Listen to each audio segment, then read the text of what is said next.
pada saat saya mau lihat KPPN, kantor perbendaharaan, pelayanan perbendaharaan negara gitu. Saya itu mikirnya, apa jangan-jangan di sini banyak uangnya gitu ya? Ada apa banyak banget di sana uangnya, uang negara di sana nanti disalur-salurin gitu. Saya mikirnya gitu, Bu.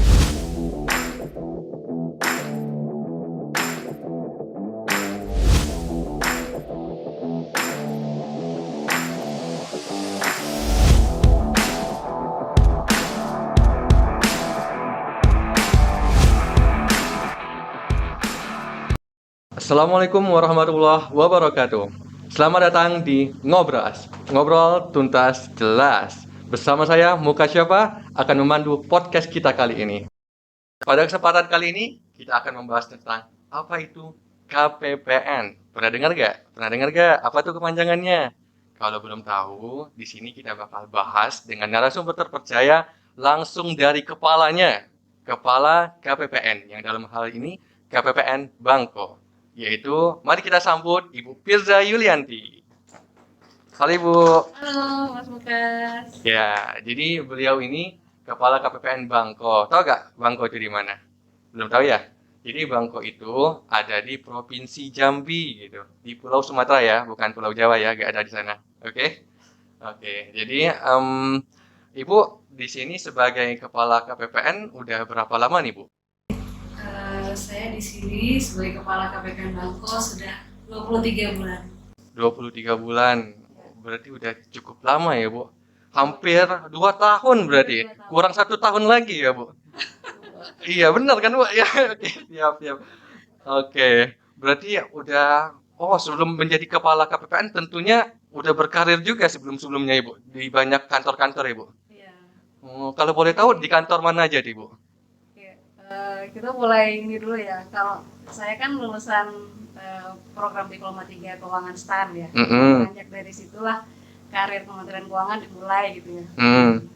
Penempatan tahun 97 saya lulus Prodik 3 STAN waktu itu, yang sekarang namanya kan PKN STAN ya. Mm. Nah, tahun 97 saya lulus, kemudian penempatan pertama di Surabaya. Surabaya. Ya, Surabaya. Kemudian di tahun 2005 saya 2000. mutasi ke Palembang di Kanwil Dijen Perbendaharaan. Kemudian tahun 2007 masuk KPPN Percontohan Palembang. Dan 2009 alhamdulillah saya dapat beasiswa S2 di Malang dan Jepang waktu itu. Dan 2011 saya lulus S2 penempatan di kantor pusat Direktorat Jenderal Perbendaharaan. Waktu itu di bagian OTL ya, organisasi dan tata laksana.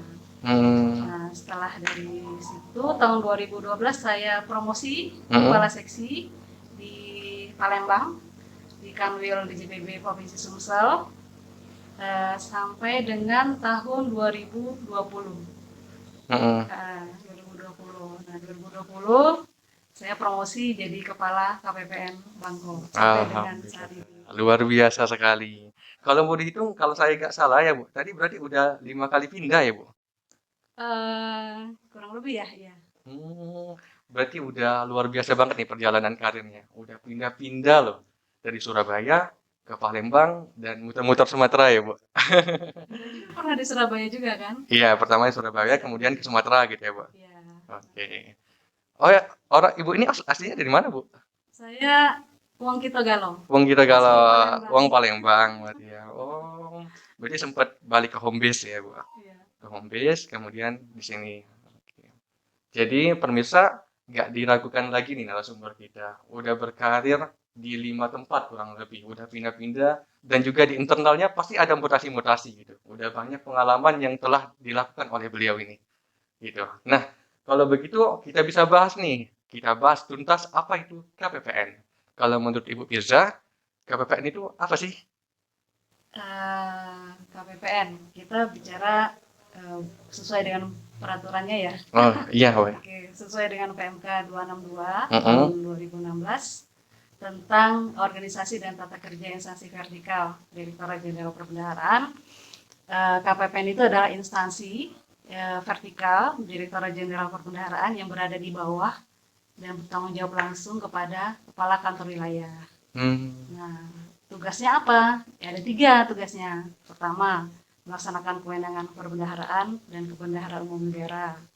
Yang kedua, penyaluran pembiayaan atas beban anggaran negara. Yang ketiga, penatausahaan penerimaan dan pengeluaran melalui dan dari kas negara sesuai dengan peraturan perundang-undangan yang berlaku. Gitu. Jadi sebenarnya gini Bu, saya itu dulu waktu SMP ya Bu, SMP saya itu selalu lewat KPPN gitu Bu. Oh ya. Pada saat saya mau lihat KPPN, kantor perbendaharaan pelayanan perbendaharaan negara gitu. Saya itu mikirnya apa jangan-jangan di sini banyak uangnya gitu ya? Ada apa banyak banget di sana uangnya, uang negara di sana nanti disalur-salurin gitu. Saya mikirnya gitu Bu. Dulu punya cita-cita ingin kerja di KPPN Kak? Belum sih, Belum ya. belum kepikiran ke sana. Heeh. Berarti memang benar ya Bu ngurusin uang negara perbendaharaannya. Tapi benar gak uangnya di sana juga Bu? Nyimpen atau ada berangkasnya mungkin di bawah gitu dijaga? Oh gitu. Kas negara itu tidak disimpan di KPPN. Oh enggak, Enggak. ini gimana tuh Bu? Kas negara itu adanya di satu rekening ya, rekening namanya rekening kas umum negara. Mm-mm. Rekening kas umum negara ini adanya di Bank Sentral. Hmm. Dalam hal ini adalah Bank Indonesia gitu. Hmm. Nah, rekening kas umum negara ini diatur dan dikelola oleh Menteri Keuangan selaku bendahara umum negara. Gitu. Jadi saat mau penarikan dana itu harus ada persetujuan dari Ibu Menteri Keuangan selaku bendahara umum negara. Hmm. Jadi misalnya saya mau maling tuh zong berarti ya Bu? Nggak ada uangnya. Gak ada uangnya di sana ya? Gak bisa nih maling nih. Waduh. Oke. Berarti memang ada suatu sistem bagaimana uang itu cair gitu ya Bu? Ya, Dan memang diamankan ketat banget berarti agak sembarangan ya. ya. Atau bahkan boleh saya main ke sana harus atau hanya orang-orang tertentu yang boleh main ke sana atau bebas gitu gimana deh Bu? Boleh, boleh. Oh boleh. Boleh. Kalau KPPN ini sebetulnya stakeholdernya adalah ada satuan kerja ya. Satuan kerja itu biasanya mengajukan SPM-nya, menyampaikan SPM ke KPPN. Kemudian KPPN sudah by sistem semua tuh. Nah, sekarang udah ada yang namanya Sakti ya. Sistem aplikasi keuangan tingkat instansi. Nah, itu sudah by sistem. Satker juga tidak perlu datang lagi ke KPPN, tapi pada saat untuk meminta untuk konseling, untuk pembinaan, kemudian untuk konsultasi itu bisa datang ke KPPN. Nah, jika semua dokumennya sudah betul, sudah benar ya, itu nanti KPPN menerbitkan namanya SP2D, surat perintah pencairan dana. Nah, APBN ini satu garda terdepan ya, garda terdepan di dalam memulihkan ekonomi gitu, dalam mendukung dan memperkuat pemulihan ekonomi gitu ya. Nah, jadi dampaknya luas ke masyarakat gitu. Jadi masyarakat kalau ingin tahu apa sih hasil APBN itu terlihat dari pembangunan jalan, pembangunan jembatan misalnya. Kemudian ya infrastruktur itu banyak dibangun dari memang dana APBN gitu. Jadi kalau mau saya tangkap nih, jadi KPPN itu kayak tempat yang nyalurin dananya gitu ya Bu? Betul sekali. Oh, tadi ada kata satuan kerja. Satuan kerja nih maksudnya apa tuh Bu? Maksudnya kayak asing nih Bu? Satuan kerja itu adalah satu unit ya, ada di kementerian lembaga ya. Ada yang juga non kementerian lembaga juga ada. Misalnya ada KPU misalnya kan. Kemudian juga ada Balai POM misalnya, Badan POM ya, dan sebagainya. Itu ada bisa KL dan non KL gitu. Itu ada stakeholder kita. Kita juga ada hubungan dengan stakeholder dengan Pemda juga ada. Dan juga perbankan. Kalau dengan Pemda kita terkait penyaluran dana fisik dan dana desa gitu ya. Gitu. Berarti satuan kerja ini kalau mau disimpulkan kantor-kantor gitu ya Bu? Betul, kantor-kantor unit terkecil ya dari suatu kementerian lembaga. Jadi kantor-kantor ini ngajuin pencairan dana ke KPPN, setelah udah lengkap dicairin dananya gitu ya Bu? Iya betul. Dan itu ditransfer pakai rekening tadi ya Bu, bener ya Bu? Melalui dan dari rekening kas umum negara. Oh gitu. Oke. Yang pasti ada check and balance ya dari SPM yang diajukan, ada check and balance di KPPN baru bisa diterbitkan SP2D-nya. Paham. Tadi ngomong-ngomong tentang APBN nih Bu, Ibu kan sebagai ibaratnya bendahara umum negara di bagian Bangko nih Bu, bagian Merangin sama Sarolangun ya Bu. Kabupaten Merangin dan Sarolangun. Itu berarti kayak kasnya itu Ibu yang megang gitu ya Bu, pencairannya gitu ya Bu. cairannya. Eh, Maksudnya dana-dananya harus dari Ibu semua yang kabupaten tadi ya, Bu? Terkait APBN ya, kita Ya. memang KPPN Bangko menyalurkan dana APBN. Mm-mm. Waktu itu kan di Hari Bakti Perbendaharaan pernah Bu Menteri yang ngomong bahwa Dirjen Pembenaran itu bukan kasir gitu ya. Oh. Nah, artinya bahwa Dirjen Pembenaran Negara dan juga khususnya KPPN Bangko itu adalah pengelola keuangan negara. Pengelola keuangan negara yang memiliki tanggung jawab untuk mencairkan dana-dana APBN itu kepada yang berhak sesuai dengan peraturan yang berlaku gitu ya. Nah, ini diharapkan manfaatnya memang bisa dirasakan oleh masyarakat luas gitu ya. Nah, jadi tujuan APBN itu memang adalah untuk memastikan bahwa dana APBN itu bisa tersalurkan kepada memang masyarakat yang betul-betul bisa merasakan manfaatnya gitu ya. Terus juga tujuan APBN juga inline dengan tujuan negara. Sebagaimana diamanatkan di dalam pembukaan Undang-Undang Dasar 1945 kan, tujuan negara apa? Ada 4 ya. Yeah. Melindungi segenap bangsa Indonesia. Apalagi memajukan ketertiban umum, mencerdaskan kehidupan bangsa dan ikut melaksanakan ketertiban dunia. Menjaga ketertiban dunia dan perdamaian dunia ya, benar-benar abadi dan itu. Nah, jadi APBN ini sebagai instrumen fiskal di dalam mendukung dan menguatkan ya pemulihan ekonomi nasional dan ingin menjadikan Indonesia itu menjadi lebih baik gitu ya, lebih maju lagi. Nah, di situ kita berusaha untuk supaya dana ini betul-betul kelihatan outputnya apa gitu ya. Nah, melalui dengan quality spending, belanja yang berkualitas, belanja yang efektif dan efisien. Itu ada value for money, ada 3 prinsipnya, yaitu efektif, efisien, dan juga ekonomis gitu ya. Nah, jadi dana APBN kita harapkan betul-betul nanti dirasakan manfaatnya gitu ya, untuk meningkatkan pertumbuhan ekonomi, untuk meningkatkan kesejahteraan masyarakat misalnya, dan di berbagai bidang gitu, berbagai sektor kehidupan gitu. Berarti APBN ini besar banget ya perannya ya dalam kehidupan bernegara ini. Iya, betul. Kalau boleh tahu nih Bu, ibaratnya itu kan isi dompet tuh Bu.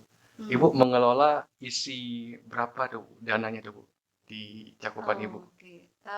Untuk KPPN Bangko sendiri ya, Pago yang dikelola, KPPN Bangko sebagai kuasa bendahara umum negara di daerah ya. Jadi representasi dari Kementerian Keuangan yang ada di daerah. Nah, Pago yang dikelola oleh KPPN Bangko sebagai kuasa BUN di daerah itu sebesar 891 miliar rupiah. 891 miliar? Betul. Besar banget ya. Iya. Itu beli kerupuk tuh penuh tuh sungai. Oh. Iya. Nah, dari 891 miliar ini itu diberikan untuk beberapa jenis belanja gitu ya. Ada jenis belanja pegawai untuk membayar gaji dan tunjangan pegawai negeri gitu ya. Kemudian juga belanja barang untuk pembelian ATK, inventaris kantor misalnya.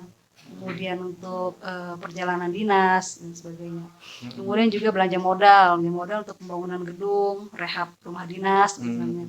Dan yang terakhir adalah untuk transfer ke daerah dan dana desa gitu ya, yaitu dana alokasi khusus fisik dan dana desa. Nah, alokasi Pago untuk transfer ke daerah dan dana desa ini paling besar, itu 60% dari Pago yang dikelola tadi gitu ya. Dari 891 miliar itu 60%-nya itu untuk transfer ke daerah dan dana desa, yaitu 541 miliar rupiah. Berarti ibaratnya kalau saya nangkep nih, pemerintah nih pengen memajukan desa gitu berarti ya Bu. Betul. Sampai 60% gitu ya Bu. Iya, tidak hanya desa ya, daerah juga ya pastinya gitu ya.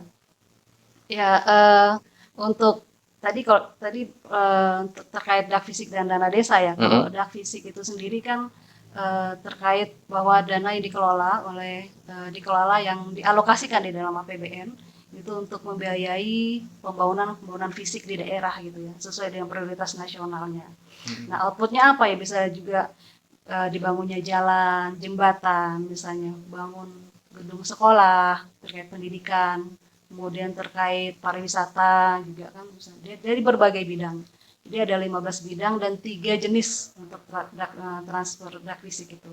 Kalau dak fisik itu ada 3 jenis, itu dak fisik reguler, penugasan, dan afirmasi. Gitu. Nah, bidangnya ada 15 ya, pendidikan, untuk kesehatan, kemudian sanitasi, irigasi, pariwisata, dan sebagainya. Nah, kalau dana desa sendiri itu adalah dana yang dialokasikan dalam APBN untuk untuk pembangunan desa ya, pembangunan desa. Untuk desa ini adalah memang dalam rangka pelaksanaan pembangunan, kemudian untuk penyelenggaraan pemerintahan ya, kemudian pemberdayaan masyarakat dan pembinaan masyarakat. Jadi ada 4 tujuan untuk pembangunan dana desa.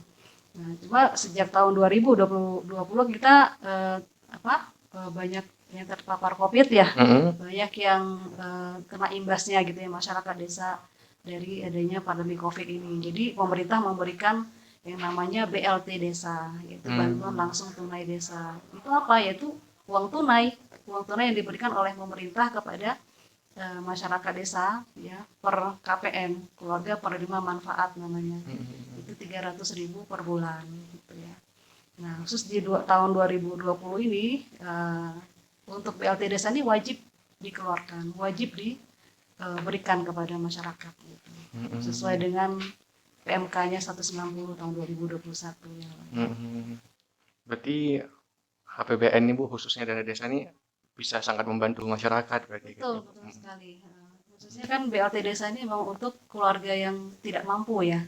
Keluarga yang tidak mampu, yang betul-betul memang mereka membutuhkan cash gitu ya, uang tunai untuk membiayai hidupnya gitu ya. Nah, kalau di kita kan KPPN Bangko melingkupi 2 kabupaten ya, Kabupaten Merangin dan Kabupaten Sarolangun. Kalau di Kabupaten Merangin itu ada 205 desa. 205 desa. Betul. Banyak. Iya banyak. Nah, sedangkan di Sarolangun, Kabupaten Sarolangun ada 149 desa. 149. Iya.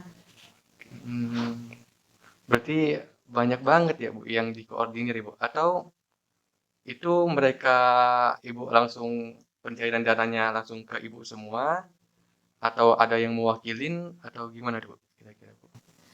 Kalau itu kita kan itu rekening dari kas umum negara itu langsung transfer ke rekening kas desa ya. Kalau untuk terkait dana gitu. desa. Jadi jadi syarat untuk pengajuan dana desa itu ada daftar rekening kas desa namanya. Nah, jadi langsung masuk ke rekening kas desa yang bersangkutan gitu untuk pencairan dana atau penyaluran dana desa ini. Gitu. Jadi pada saat sebelum mengajukan permintaan dana desa ya, masing-masing Pemda itu menyampaikan dia harus merekam jumlah dari keluarga penerima manfaatnya berapa gitu. Jadi masing-masing direkam di aplikasi OMSPAN ya, online monitoring SPAN. Itu Pemda melakukan perekaman jumlah keluarga penerima manfaat dari dana desa ini, dari BLT desa. Tapi di samping BLT desa juga ada yang non BLT gitu ya, khusus untuk COVID ya, untuk penanganan COVID yang 8%. Gitu. Oke, itu tadi kita udah ngobrol sedikit tentang apa itu KPPN dan juga APBN. Mungkin dari Ibu Firza, sebelum kita tutup, ada closing statement atau pesan untuk masyarakat nih Bu. Boleh nih Bu, silakan. Oke, untuk masyarakat ya. Mari kita kawal APBN bersama-sama. Ini adalah uang kita, dari kita, oleh kita, dan untuk kita. Luar biasa. Oke. Baik, kami ucapkan terima kasih kepada Ibu Firza selaku narasumber dan kepada para peserta dan kepada para penonton. Pantengin terus podcast kita di Ngobras. Ngobrol tuntas jelas. Oke.